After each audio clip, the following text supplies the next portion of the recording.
What if Naruto was Madara's grandson? Original fan theory. हम सभी जानते हैं कि जिस रात नाइन टेल्स ने कोनोहा पर हमला किया उसी रात नारुतो का जन्म हुआ। इतिहास में हमें यही बताया गया कि उस रात की सबसे बड़ी घटना कुरामा का हमला था।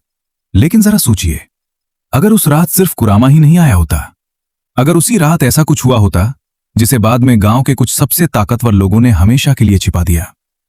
रात गहरी हो चुकी थी। पूरे कोनोहा में अफरा तफरी मची हुई थी। लोग अपने परिवारों को बचाने के लिए इधर उधर भाग रहे थे।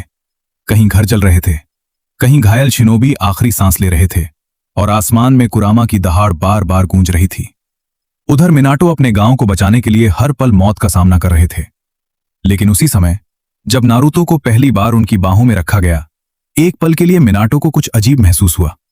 उन्हें ऐसा लगा जैसे नारुतो के शरीर से कुरामा के चक्र के अलावा भी कोई और ऊर्जा निकल रही हो।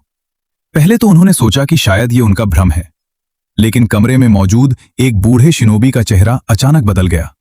उसने नारुतो को ध्यान से देखा, फिर धीरे से अपनी जेब से एक पुराना उचीहा का निशान निकाला। उसके हाथ कांप रहे थे।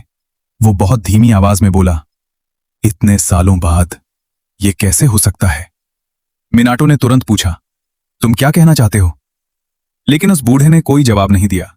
उसने सिर्फ नारुतो की तरफ देखा और उसकी आंखों में पहली बार डर दिखाई दिया।